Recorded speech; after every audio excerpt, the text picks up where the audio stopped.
Mikey and Rinne stay in. Oh, yeah. Hi, guys. Welcome to Mikey and Rinne Stay In. I'm Mikey. And I'm Rinne. And we are here with one of our favorite friends, old friends from culinary school. It's my friend Sasha. Hi, Sasha. Hi. How are you? I'm fantastic. So Sasha is in Las Vegas. There's palm trees in the background. Totally. It looks so beautiful. Look at those. Ooh. I sometimes don't believe that palm trees exist. Well, people try and do. have palm trees in Portland. Oh, yeah. There's some around. Yeah. Yeah, but it's not like that. No. Yeah. Yeah. Those are robust. They're real palm trees. Yeah. They cost a lot to get trimmed. Just say, keep Do it at they? that. Yeah, because they have to climb the trees. They literally have to climb the trees. Oh, yeah. Right, of course. So they're a lot of maintenance. So you kind of don't like it when your house has a ton of them. So just Yeah, fair okay. warning if anyone's planning on it.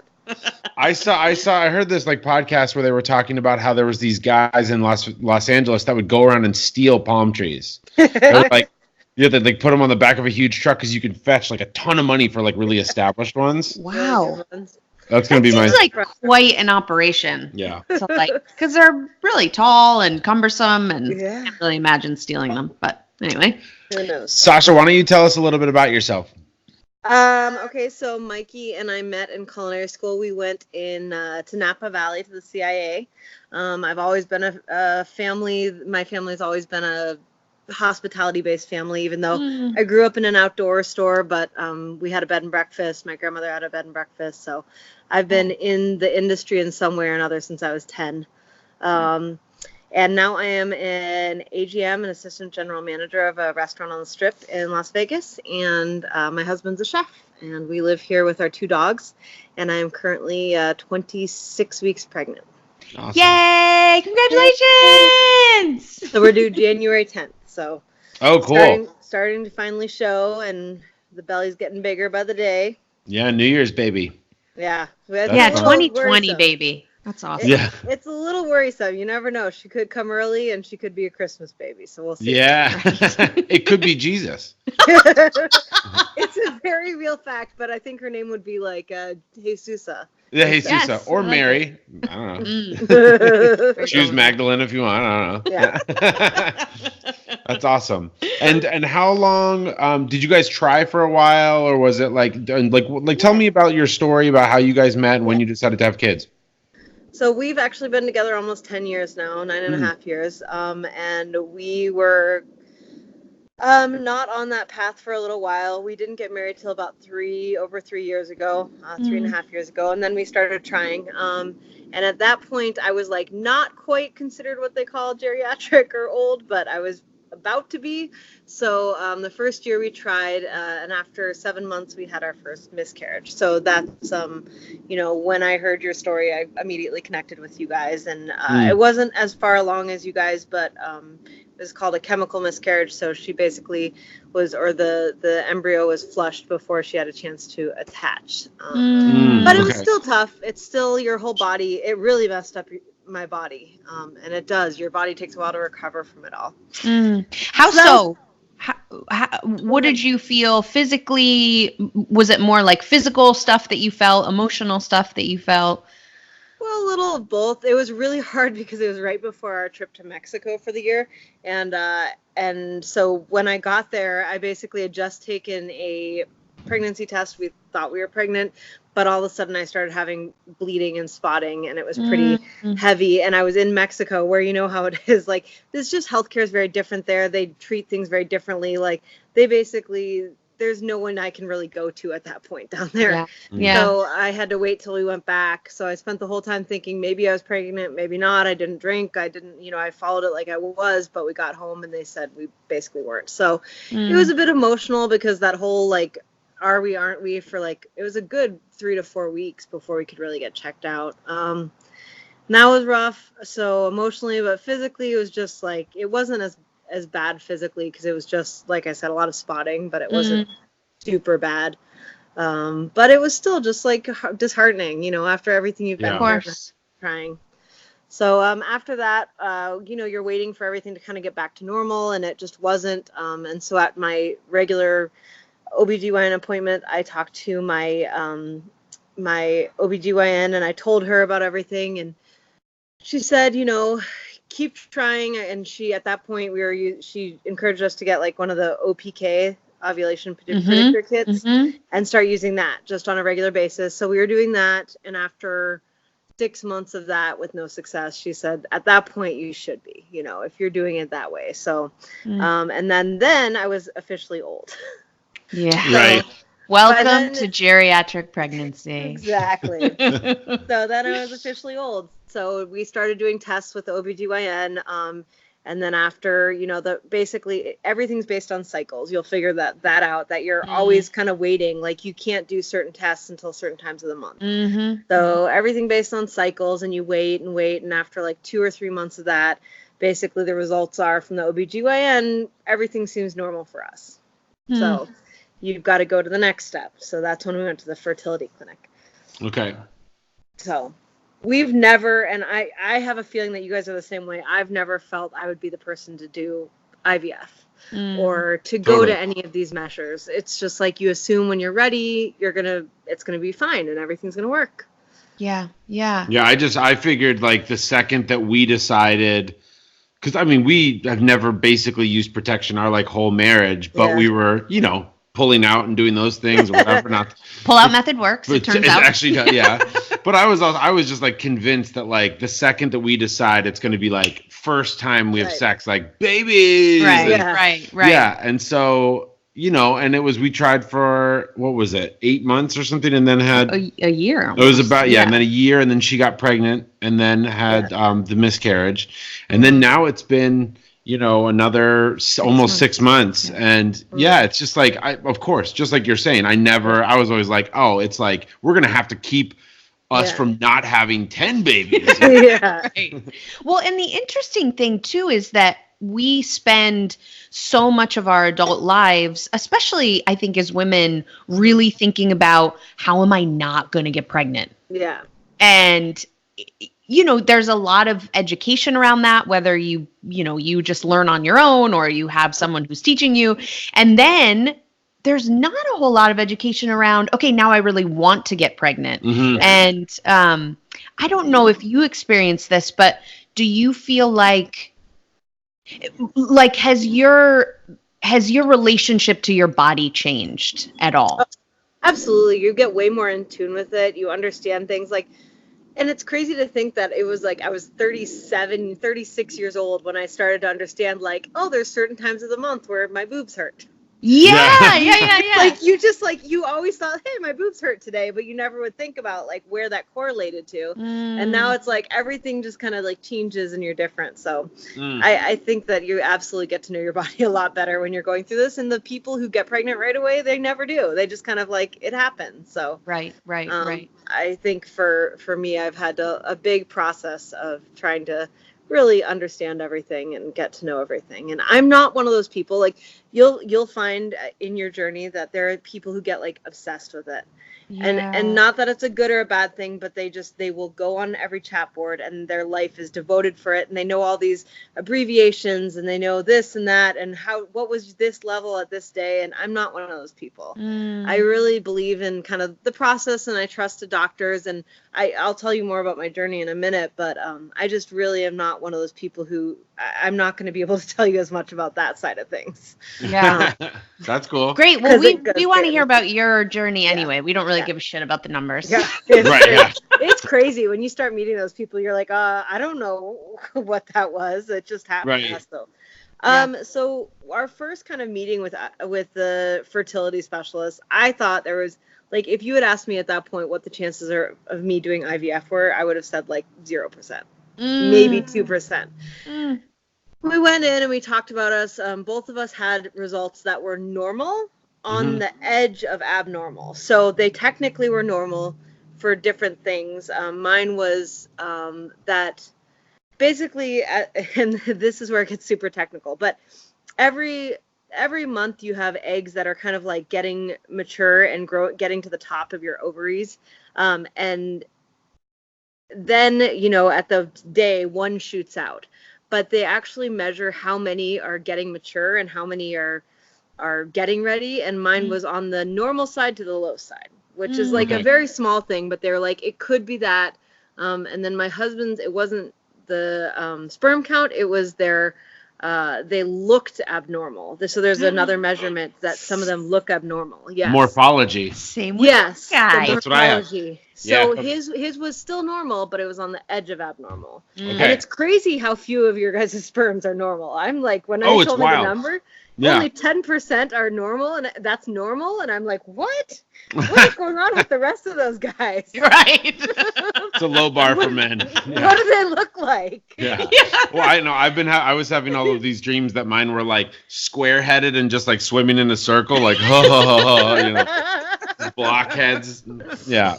Ugh. So, they were both on the edge, and then they went through and this is where you'll go. They go through your options, and one of them is IUI, which we talked about, and they gave us a 10% success rate with IUI. Wow. And then they went through the IVF, and they said it was like 60% success rate with IVF. And of course, coming from the man's point of view, he's like, well, let's definitely do IVF. And I'm like, honey, you're not going to have to be into this doctor's office every single day. You're not the one who's going to have to stop his schedule in the middle of the month for 3 days to take off, because it's a commitment. It's a time-consuming commitment to do IVF. Yeah. It's not something that you need to take on lightly. Just know that it takes up a lot of your time. So, of course, in his mind, he said, let's do it. And in my mind, I was like, I need to think about it. Yeah. And well, that's funny. See, I would normally think that the man, like when we were so for everybody, for people listening, Rinne and I just went to the fertility specialist for the first time and just have started to like look into these options. So it's very apropos that we're talking to you. But I was kind of like in the room of people, which was not that many. All the men were like freaking out because IVF, not that like men are the only ones that worry about money, but like IVF is just so much more expensive. So all the guys were like, oh, so like an IUI is only like $500? Cool. Right. Yeah. Do you want to like explain what the IUI versus IVF is? Like, or do you think you want to go into that a little bit? Yeah. So IUI is essentially intrauterine insemination. Yeah. Totally. And you basically take the sperm and you wash it and get the most perfect sperms available. And then you track the woman to make sure that she's doing ovulation perfectly, and you get to the perfect point, and it's like a turkey baster method in the doctor's office. Totally. So it is only $500 or $1,000 or whatever, but it's a lot less than IVF. But if you're already having problems, there's a chance that you're still going to have problems. And that's why the percent of that working is kind of low. Whereas IVF is basically, we take the best sperm, we wash them, we make them perfect, and then we go in and actually we give you a shit ton of hormones to make sure that you are like peak, and then they go in and extract as many eggs as possible after you've kind of matured as many eggs as possible. And then the numbers from there, everyone will tell you their numbers, how many they started with, how many they ended with. And then now you want to genetically test almost all of them. That's kind of the thing, is they don't want to waste all the time and effort on something that genetically is not going to make it. And that's one of the biggest reasons for miscarriages, is genetic reasons, that they're not meant to survive, so your body's not going to put it through the process. Right. So so anyways, we were still kind of on the fence about things, and I literally went the next day, I went to the dentist office, and this is kind of a side story, but it's important, because I went in and I sat down, and my dental hygienist was pregnant, and she immediately started talking to me about how she's pregnant through IVF. And I've never had anyone talk to me in my life about it. Wow. I didn't even really know what it was. I didn't know what was going on. I was kind of like vaguely aware from the day before. And all of a sudden I sit down and she's like, I'm like 6 months pregnant with an IVF baby. And I was afraid, like when it happened to me, no one was really talking about it. So I'm talking to everyone about it. Yeah. So that's why I really wanted to reach out to you, because I feel like there's so much like kind of smoke and mirrors are involved in it, and it's really good to just keep talking about all these issues that we go through, because there's so many people who go through them. Sure. Totally. So I basically left the Did office. you take that as like a sign? Yeah, okay. I literally left the office and I was like, I guess we're getting IVF. Like there's no other reason for that to happen. So our like path was a little rough. So we, like I said, everyone talks about their numbers. We started with like, I think 17 eggs. And after they basically wait to see how they develop and which ones develop normally. And we ended up with 3 eggs. Wow.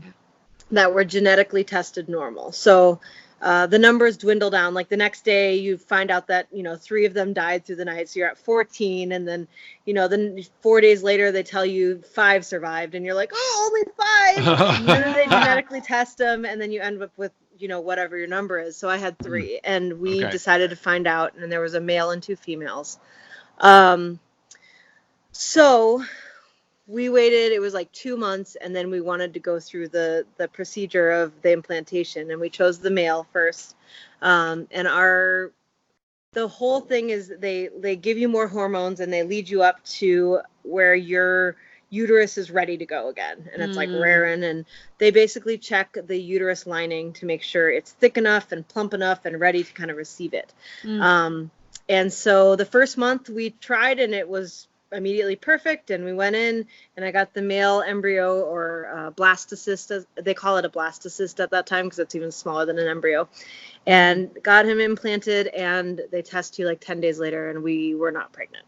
Okay. So that's like everyone has their different path. And ours was, that was kind of our big setback at that time, but we had 2 more and we were okay with that. So we like took a month off, and then the following month we attempted again. And after that point, my uterus lining couldn't get to the point where it needed to be. So, it's measured, and it's, you're supposed to be at an 8 in order to get it transferred. And I was never getting to an 8. I was getting to a 6 or a 7 and never to an 8. So after about 5 months, my doctor basically said, I've never had someone take 5 months to do this. This is something's going on, and we need to figure this out. But I was also going through some stuff at work and some personal stuff, and it was just really high stress levels, and I just knew that wasn't good for me. So I talked to the GM of my restaurant, and I took about a 6-week break, leave of absence. Wow. Which was amazing that I was able to. I had some vacation saved up, but also just, the company basically is very good at giving you the time you need in just personal situations like that. So cool. Okay. Took about 6 weeks off, and I started doing acupuncture. You'll like that part of the story. But I'd heard about people using acupuncture to get ready for the retrieval process, because they basically get you really healthy, get your eggs really healthy, and so when you pull them out, all the eggs are really happy and big and healthy. But I'd never really heard about people using it at this point. So acupuncturists here in Vegas are a lot less common, it sounds like, than Portland. But there's a couple that specialize in fertility here, and I had one, Dr. Lisa Grant, who she's kind of more like a life coach, I would say. Like, she does acupuncture, but she gets like everything, like, okay, tell me, what are your biggest issues? Like, okay, stress, we'll deal with stress. Okay, you have allergies, here's how we're going to deal with allergies. So she went through kind of like everything in my life that was causing problems, and she had me do a few things. One of the things was I changed my diet a little bit. I wasn't as good on my diet as I should have been, but like, no white sugar, no white flour, anything like that. And then I slowed down a little bit because I'm an athlete, and at heart I just want to be out there doing stuff all the time. So I had to relax, and I had to slow down. And I literally took the 6 weeks off. Originally I was like, I'm going to take the 6 weeks off. I'm going to work out. I'm going to be like so healthy. I'm going to be great. And immediately she's like, no, you're not. Wow. So I was able to work out a couple times a week, but it was like no more than 45 minutes a week. Definitely don't want to get to the point where you're exhausted.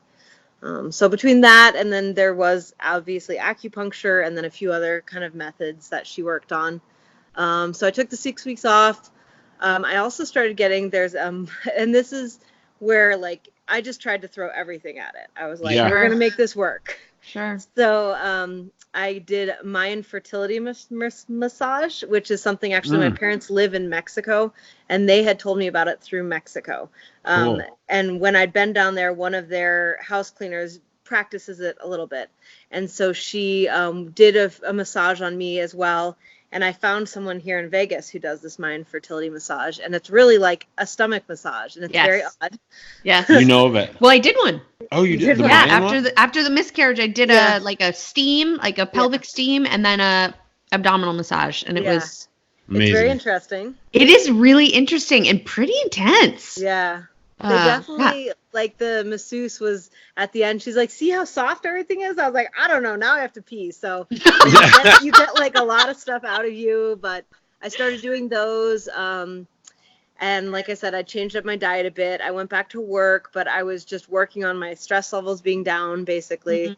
And then there was one medical thing we added in. So I had talked to a couple people, and one of the things that has been brought up is actually Viagra, vaginal Viagra for women. Helps with the uterus lining. Huh. So I went back. Tell us more about that. You can't just skip over that. Yeah. Well, it's not that exciting for women. You just do you insert it? Yeah, it's like a little capsule, and it's like a plunger. Shit. Awesome. I didn't take it long enough to notice really. So I got the blessing of my acupuncturist to go back into it all. Okay. And I went back into it with, my massages, my acupuncture, my relaxation. And then now we were adding this Viagra in. And so we popped that all together and we started testing me again. Like at this point, it had been 5 or 6 months off from like going to the clinic at all.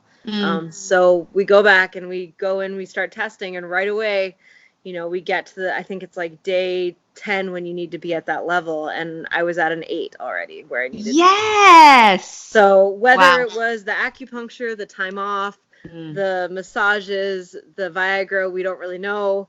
But at the end of the day, it just immediately was like things were looking really good. So the thing is, you get no say in when it happens. So you have to have a very flexible job. Yeah. My GM was very understanding. And basically I was like, okay, it's happening Wednesday. And so I got Wednesday, Thursday, Friday off. She tried to give me way more than that. I was like, no, I'm going to do it my way. I'm going to come back to work Saturday. And then 10 days later, we're pregnant. So wow. It was a long path. It was like 14 months from first meeting to being pregnant. But obviously about a lot of money too went into it. But we're really happy. Is that considered 3 rounds of IVF? Like, was it 3 separate? Well, once you get into insurance and stuff, they'll talk about retrievals versus implantation. There's 2 different sides of it. So retrievals is the big one, and we only had 1 retrieval. That was the really expensive one. And then after that, once your first implantation fails, they'll say, this next one's $1,500.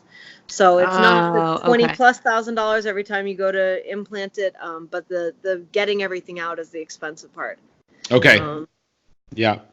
So, we can get more into that about money, but it gets a lot more expensive just because of the drugs, and they don't really count that in when they tell you. Right. And did you have insurance that covered things?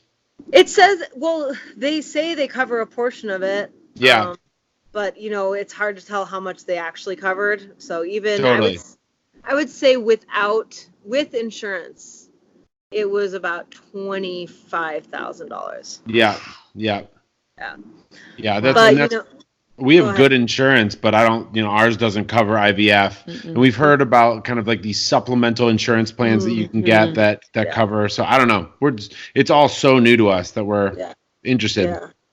Yeah, and every case is different. So maybe IUI makes sense for me. My sister-in-law got IUI and had 2 kids from that. So cool. Wow. Everyone's different. So just totally. Don't be, it's good to get the word out, but it's good just to talk about it and to be conversations. That's awesome. Yeah. What are you guys planning for the birth? We are pretty traditional. It's going to be a hospital. My story is actually that my mom had wanted to have me, Rinne, you may or may not know this. My parents are big hippies from New Mexico. And that's why Mikey and I got along so well. Yeah. My parents wanted to have me with a midwife, and my brother and myself, we both went to the midwifery center, and after 24 hours, they basically kicked us out and sent us to the hospital because we took too long. So I was born in a hospital with a doctor after 48 hours. Wow. And I just, I feel comfortable there, and I like my OBGYN. So Nice. Great. You're skipping the middleman or middle woman. Yeah, we're gonna stay away from the midwife. But Yeah. you know, now we're thinking about, my parents just found out what a doula is. Do you guys know what a doula is? Sure. Yes. but talk more, because I feel like doulas are kind of the unsung heroes of birth for sure. So doulas is basically they're not a doctor, they're not really a nurse. They're a separate like entity altogether where you can hire them, and they basically hang out with you during your birth, and they know everything. Like they will tell you how to breathe and how to, when to push and when not to. Obviously I would always trust the doctor over the doula, but the doula's there when the doctor's not there. The doula's there to kind of help you. And my parents just found out about it, and they're like all for paying for a doula. Oh, that's awesome. Cool. Oh yeah, they're excited. They want, so I have to start doing research on that now. So we have we live in Portland, so there's like 900 doulas on our block. But there's a woman that lives maybe 2 blocks away who has like this mustard yellow, probably 1983 like VW bus that says doula bus on the side of it in big letters.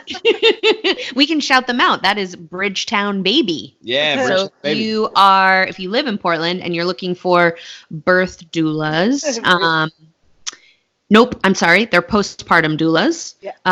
Bridgetown Baby is awesome. Yeah. And I just appreciate that there's I think that the birth world is getting bigger, and there's just more knowledge around.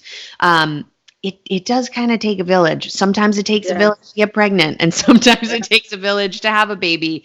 And I think that for a long time, women just sort of did it on their own, and it's a lot. I mean, as you know, the whole fertility process it's a lot physically. You had to take a lot of meds. You had to give yourself a trigger shot. You had to, and I think that we're now just sort of getting keen to the fact that we women go through a lot, and we are a lot of us are choosing to have children later, and so that just kind of sometimes complicates things too, and the medical profession would really like to tell you how much it does. Yeah. I'm lucky. My doctor has not been like super shamey about my age. She hasn't been super shamey about my weight. Like she's like been very nice to me, because I hear all these horror stories of people like, I gained like 3 pounds between visits, and the doctor's like yelling at me, and I'm like, so as if you're going through enough. Yeah. You have this alien growing inside of you, starting to like kick you in your pelvis. Yeah. Tell us about that. Like, so you're about 5 months, correct? 6 months. 6 months. Okay. Yeah. So tell us a little bit about what you're experiencing. What's your body feel like? I started to feel her move late in the pregnancy. So they say like 16 to 22 weeks is when you start to feel her. I felt her about 23 weeks. Okay. And now it's like nonstop. She's getting really strong now. I think she's a little over 2 pounds. And she has turned, so her head's down already.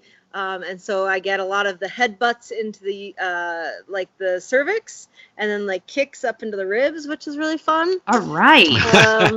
But we're finally to the point where now my husband can feel her move as well, which is exciting. It hasn't been too difficult. I didn't have morning sickness. I have bad indigestion now, because there's like there's so much you learn about your body when this happens. Like it's crazy what your body does. But your digestion slows way, way, way down. So when you eat, it doesn't immediately get digested. And then there's not a lot of room, so it kind of sits up high in your chest. Yeah. And so, like, you can't really bend over after you eat or anything, because you might throw up. It's really fun. But I started taking especially Pepsid for AC. someone that works in the food industry, right? Sure. It's like you're just food all the time. I'm not hungry a lot. Like I think that maybe that's my saving grace why I haven't gained a lot of weight, is like I'm not hungry, because I'm like, I don't want to feel like that the rest of the day. So I have to force myself to eat. But other than that, it's been pretty good. Buying the new clothes is a little annoying. I'm not gonna lie. I don't enjoy spending money on clothes for 2 months. Right, sure. Right. I just had this realization last week. I have to buy a freaking coat for 2 months, and I like can't. It's like my head can't deal with that. You're just gonna layer up like moo-moos. Nope. Yeah. No. Yeah. Because come January, end of January, I can wear my normal coats again. So it's literally Yeah. like November, December, I need a coat that will fit Yeah. over my giant belly. I know they should. Maybe the three of us need to invent like Rent the Runway, but it's like Rent the Baby Gear. Oh, they have that all. They have that all, Mikey. You'll learn They all do? about Okay. that. Yeah. Yeah. So just I just you need to haven't rent a gotten coat it. for 2 months. Yeah. Yeah. I like that. Yeah. You can. No, it's very interesting. It's a whole different world out there. Yeah, totally. I'm curious, maybe I don't know if you have another question, but I'm sort of curious about you and your hubby, what this sort of journey how has it affected your relationship? You know, I know that it's really tested us, I think, in a lot of ways. Sure. And has also in a lot of ways really brought us closer. It's like, yeah, this is my fucking road dog here. Yeah. So I'm curious about that. How do you feel like it's changed your relationship? I'd say probably pretty similar to yours. It tries at certain points after so many years of going through ups and downs. He's been incredibly supportive, obviously. He, you know, is there and understands, and he gets just as disappointed as I do. Probably doesn't have the hormones going on at the same time. So Right. slightly less so. But like every time we see, you know, every time you get your period, every month, every time you take pregnancy test and it's negative, it's just like this constant barrage of like being disappointed. So, I mean, to have someone by your side who's just constantly, you know, there with you and not necessarily going to be encouraging because they're just feeling it as well, but that's just all you need when you're going through it. So we've had our moments where it's frustrating and I try and like recognize when it's hormones and when it's, you know, but at the end of the day, I tell him how I'm feeling and we're both very, very happy. And you know, we've pulled through it. But at the end of the day, it's kind of builds your relationship and you see how you're going to deal with those struggles through it. Yeah. So it's a good process to go through together and to work through together. And it's good. Cool. Yeah. All the trials and tribulations of a partnership, you know? Yeah. And it's like put in a pressure cooker, I feel like, when it comes to this stuff. Yeah, and you're on a clock too, right? Sure, So of course. Yeah. Totally.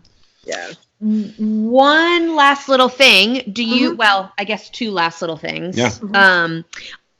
Do you have because I think a fair amount of our listeners are people that are on a fertility journey and of some variety that might be challenging. So do you have a little nugget? Do you have something that you can sort of, I don't know, a little ray of hope or some little anecdote that you feel like might be helpful?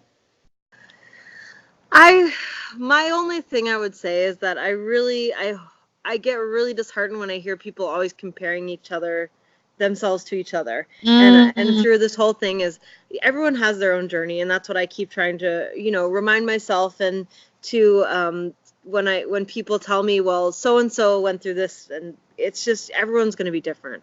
And there are so many. It's like a choose your own adventure book, you know, for better or for worse.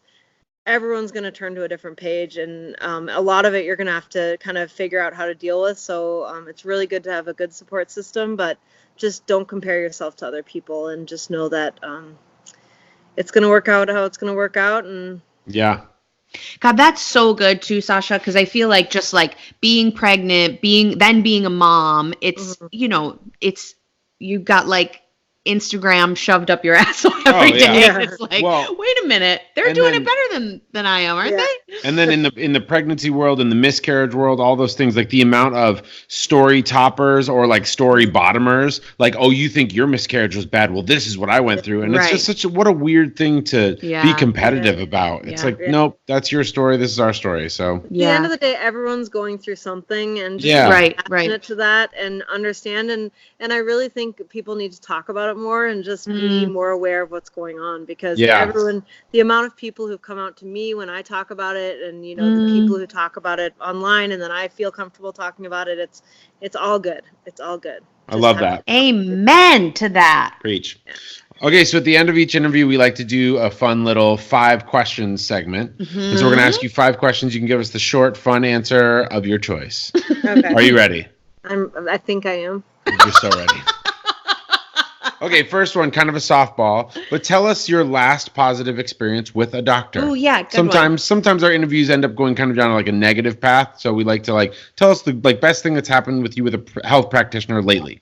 Lately, just today I had kind of what I thought was I think I might have a yeast infection, and I hadn't contacted my doctor outside of my normal visits, and I was kind of concerned how that was going to go. How do you contact them? Is it going to be like a week until I can see her? And I called up, and I had never listened that long to the recording, but it was like, press 5 if you want to talk to a nurse. Like, I didn't know that was an option, so I pressed 5. I talked to a nurse, and she got me in there within like 2 hours to do a urine test, and I'm waiting on results, and it was like so easy, and just like, it's funny when you go there only for your pap smear every year, you have very different experiences, but it was just a very efficient, and they gave me all the information right away. So that was but I've had a lot of very good experiences with a lot of.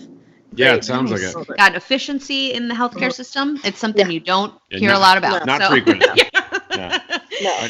Okay, let's do, how about your favorite 90s makeout song?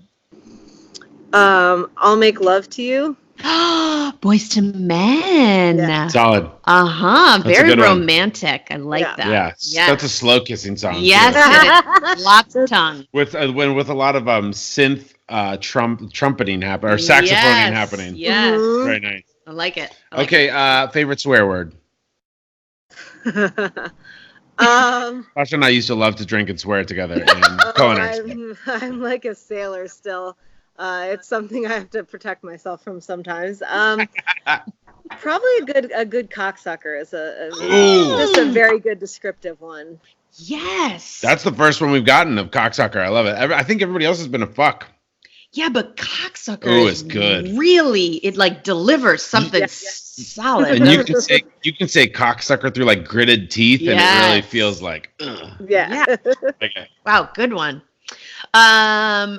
Speaking of cocksuckers, your favorite 2020 presidential candidate? That's a rough one, man. It's a rough pool right now. 2020 presidential candidate. And you can give us a couple. I feel like all the ones that I'm hoping for are just dropping out, and it's not going to work out. Yeah. And I was so a Bernie guy in the first election, and now I'm thinking it's time for us to get some younger, newer blood in there. Mm-hmm. Yeah. I really wish Cory Booker would do great things. I just don't know why. I'm drawn to him. I really would, but he's still at that 1%, and it's not going to move, I don't think. So yeah. Okay. I like that. I get that. All right, last but not least, what is your eat your feelings snack? What is the snack that you go to when things are low? Or high? Probably jalapeno poppers with ranch. Ooh. Wow, good one. That's a good one. Wait, did you grow up in New Mexico? Mm-hmm. Okay. Spice is life. Yeah. By the way, Mikey, your state and my state are kind of having a war right now about green chili. I don't know if you've heard about this. I don't know about it. So apparently the mayor or the governor of Colorado called out and basically said Colorado chilies are now being carried across the United States in supermarkets, where finally people can realize that they're better than New Mexican chilies. So you're throwing things down with a bunch of across the bow. New Mexicans over chilies. There's some pissed people. So now they're buying billboards all across Colorado with for New Mexico chilies, and there's a whole bunch of memes. I'll send them to you. They're really funny. God, and the chili people in both states probably started this together. Yeah. Right, I like it. It's all about publicity, but at the end of the day, it's pretty funny. I love things like that. That's amazing. Yeah. Well, I'll have to go next time I'm home. I'm going to eat both. Nice. Okay, New Mexico's better. Sorry. I'll give it to you. Unequivocally. And I feel like New Mexico, it's just like what New Mexico's known for. I don't even think of that in Colorado. So I'm like, you got it. Yeah. It's yours. Yeah. Exactly. We got Rocky Mountain oysters. Cool. Sweet. Sasha, thank you so much for talking with us. Oh, you are just gem. You really are. Thank you so much for yeah, just talking so intimately about this stuff. Yeah. We really appreciate it. This is just for everyone listening. This is the first time that I've met Sasha. So I just really appreciate you. Yeah. Yeah, I'm happy to get the word out there. Like I said, I just want more people to start talking about what's going on. Yeah. It's awesome. Well, Sasha, thanks so much. Thanks everybody for tuning in. I'm Mikey. And I'm Rinne. And tonight we're gonna stay in nice vibrato on that. nailed it.